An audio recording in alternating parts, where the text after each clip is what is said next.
Salut à tous, c'est Sturi. Alors c'est un peu bizarre en effet de faire un qu'est-ce qui s'est passé sur SmackDown Live. Mais vu l'état actuel de la situation, autant s'habituer à l'inconvenu. Adaptons-nous et profitons de ce SmackDown Live du 13 mars 2020, tourné exceptionnellement au Performance Center d'Orlando, et pour la première fois à huis clos pour faire un état global sur ce qui se passe dans le monde du catch. Jeudi dernier vers 21h, Flo et moi-même étions en live lors d'un 3CFM un peu spécial, pas des plus joyeux, faisant état de la situation mondiale du catch et des répercussions de l'épidémie actuelle sur notre sport spectacle préféré. Merci d'ailleurs à ceux qui nous ont suivis en live, évidemment bien entendu à la team replay. Cela dit, ce live pour a priori aucune raison a été supprimé par YouTube.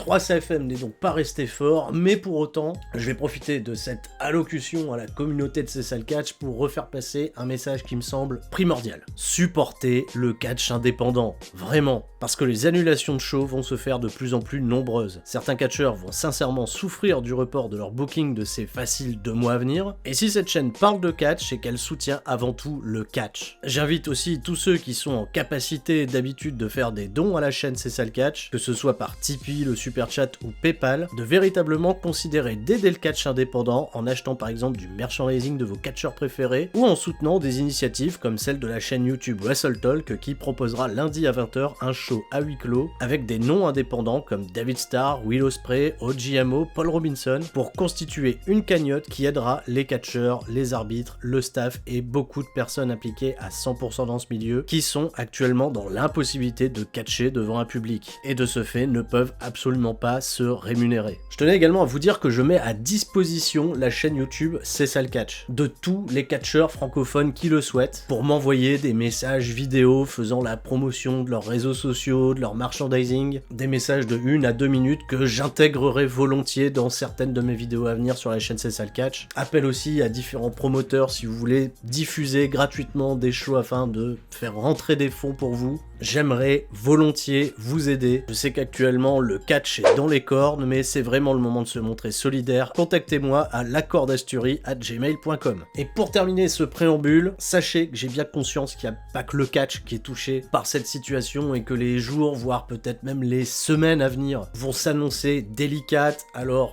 du fond du cœur, soyez prudents, appliquez les mesures conseillées par le gouvernement, protégez-vous ainsi que vos proches, ne minimisez pas la situation, mais surtout restez fort. Tout le monde reste fort. Merci à tous. SmackDown Live 13 mars 2020, Orlando Performance Center. Pour la première fois, le show sera à huis clos. Discours d'ouverture de Triple H, un excellent texte d'ouverture qui contextualise la situation sans pour autant citer une seule fois la principale cause de ce bouleversement. WWE va faire ce qu'elle fait de mieux depuis des années, mettre des sourires sur des visages.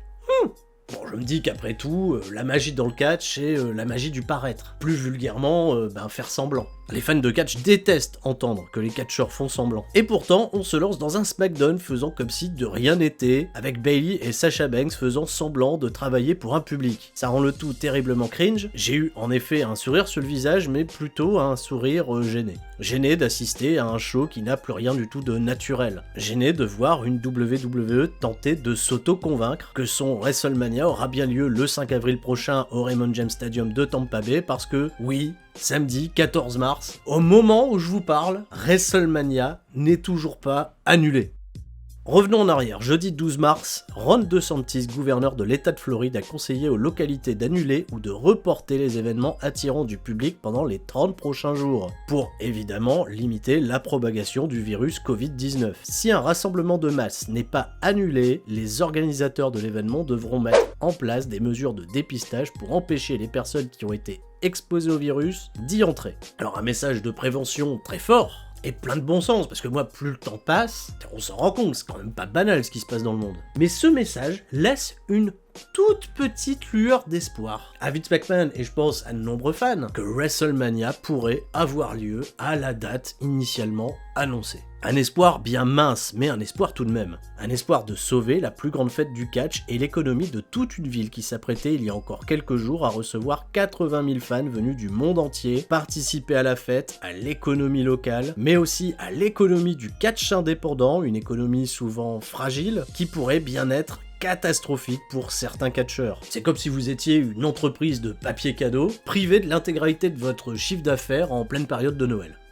Michael Bocciccio, le gérant de iSpots, très fortement impliqué dans la promotion de shows indépendants, de la vente de DVD, de matériel et tenues depuis plus de 15 ans, a juste confié au célèbre site d'enquête Vice.com qu'il pourrait tout simplement devoir mettre sa maison en vente si la WrestleMania Week était annulée. Alors, Vince, lui, il veut mettre un sourire sur les visages. Donc, comme je disais, je suis dans cet état, moi j'ai un sourire un petit peu gêné. Je vois Bayley, Sasha, Alexa, Nikki se donner plein de mal. Et puis comme vous, je vois ces images qui sortent sur les réseaux sociaux où tu les vois totalement s'arrêter de catcher pendant que la Fox diffuse une publicité. Je vois certaines de vos réactions sur Twitter qui incitent à rire gentiment. Et je réalise que WWE est en train de faire tout ce que le catch t'enseigne depuis qu'il existe. Poursuivre le show, quel qu'en soit le prix. Alors à la fin de ce match, Asuka est venue coûter la victoire à Nikki Cross et Alexa Bliss pour apparemment lancer le programme autour des championnats par équipe, pourquoi on sait pas. Elle m'a fait mourir de rire, elle est hilarante Asuka, c'est incroyable. Et vraiment à cet instant, j'ai eu le sentiment de m'évader, d'oublier l'aspect à la fois insolite et grave de la situation. Roman Reigns va venir un peu plus tard pour une interview, il va reproduire la même entrée que face à des dizaines de milliers de personnes, il va donner une très bonne hype de son affrontement contre Goldberg, ce programme qu'on boudait même quand il y avait un public. L'aspect intime du show joue clairement en sa faveur et sa delivery est parfaite. On enchaîne avec quelques segments backstage, incluant la bande à Sami Zayn, Jeff Hardy qui est prévu pour son retour, Baron Corbin et Elias, jusqu'à apprendre, comme je l'espérais, que Bryan et Gulak travailleront en équipe prochainement et que Daniel Bryan affrontera Cesaro un peu plus tard. Alors SmackDown va également aussi meubler ses 2 heures de programme en rediffusant le combat par équipe de Elimination Chamber pour les championnats par équipe de SmackDown, où j'en avais parlé lors du précédent Qu'est-ce qui s'est passé, Le Miz et John Morrison ont conservé les championnats. Et à ce moment-là, j'ai une pensée mais évidente à Christophe Ajus, Philippe Chéreau qui vont commenter ça pour AB1. Alors c'est chouette, ils vont pouvoir commenter un match de pay-per-view, ça faisait bien longtemps que c'était pas arrivé, ça va faire plaisir. Mais je pense également à la complexité, tu vois, de l'exercice de commenter, de faire retranscrire l'action en France pour voilà, un spectacle qui se déroule à huis clos. Michael Cole et Triple H ont essayé de le faire avec le plus de cœur pendant les 2 heures de diffusion de SmackDown aux États-Unis. Ajus et Chéreau vont devoir faire la même chose. J'ai une pensée évidente aussi pour Norbert et Alain qui vont parler de l'Elite Wrestling sur la chaîne Toonami, parce qu'apparemment on sera dans des conditions à peu près similaires pour l'Elite Wrestling. Les mecs, courage à vous, je sais que ça va être très compliqué de passer outre la situation globale, mais je pense que là on a un peu besoin aussi d'avoir du divertissement pour s'évader. Après ça, Miz et Morrison sont sur le ring et se jouent totalement de l'absence de public pour se mettre over. C'est bien joué, mais aucune équipe présente à l'Elimination Chamber n'est sur place pour les défier. Rob Gronkowski, le récent retraité des New England Patriots de la NFL, sera présent à SmackDown la semaine prochaine et c'est notre bon ami Mojo Rawley, présent à SmackDown, qui est ravi de voir son pote débarquer. Une aubaine pour réapparaître à l'écran, d'ailleurs je mets ma pièce pour que le duo Mojo et Gronk se forme pour prendre en chasse Miz et Morrison pour les championnats par équipe de SmackDown. Reste à savoir où,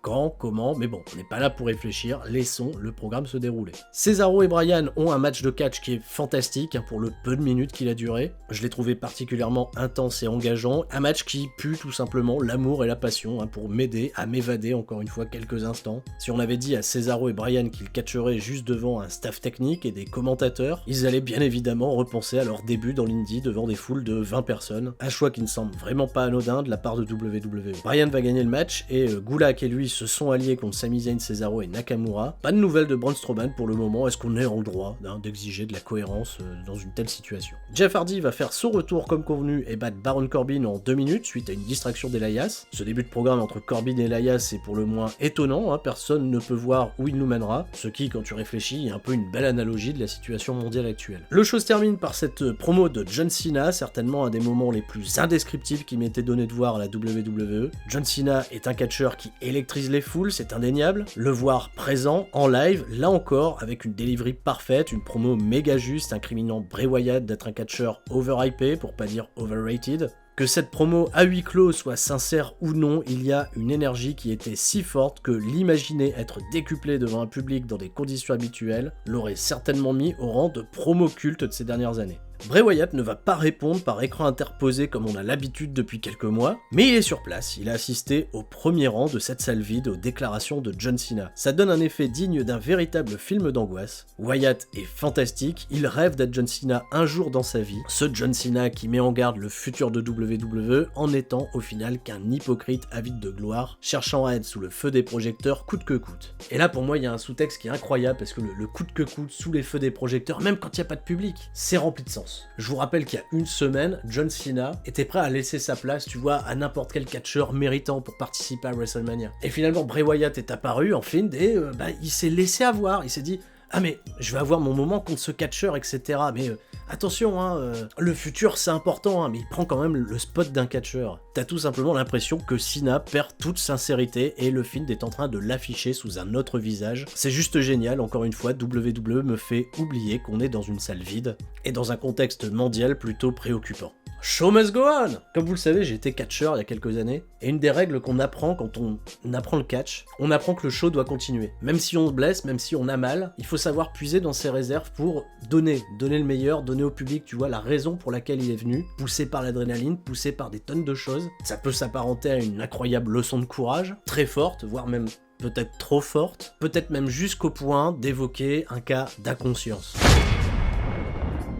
À quoi ressembleront nos semaines de catch dans les jours à venir, vu que tout va si vite? Les Miller, le commissionnaire du comté de Hillsborough en Floride, appelle à ce que Vince McMahon prenne rapidement la sage décision d'annuler WrestleMania le 5 avril, sans qu'il y soit contraint par d'autres moyens. Chaque ligue sportive américaine est suspendue, plus de NBA, pas de début de saison pour la Major League de Baseball. Souci d'image, impact économique ou réel souhait que la situation mondiale s'arrange, un casse-tête bien complexe pour lequel nous, fans de catch, sommes absolument passif. Lundi 15 mars 2020, Monday Night Raw sera diffusé dans les mêmes conditions, ainsi que le NXT suivant et le SmackDown suivant, jusqu'à ce que la situation s'apaise, à savoir que l'épidémie s'enraye et que nous quittions cette situation alarmante. Alors je sais, je fais pas un qu'est-ce qui s'est passé qui va mettre des sourires sur des visages, parce qu'on prend conscience quand même qu'on est dans une situation assez complexe, mais je ne peux que tirer mon chapeau à une WWE qui a tenté de faire paraître des choses, bousculer des habitudes, et de nous laisser croire à la magie, quand bien même on pourrait trouver que cet effort semble inconscient. J'ai trouvé qu'il y avait un message d'espoir très intéressant derrière tout ce qui s'est passé vendredi soir, et finalement mon sourire gêné était plutôt une gêne envers moi-même, gêné de sourire d'une situation qui en final n'est pas si amusante.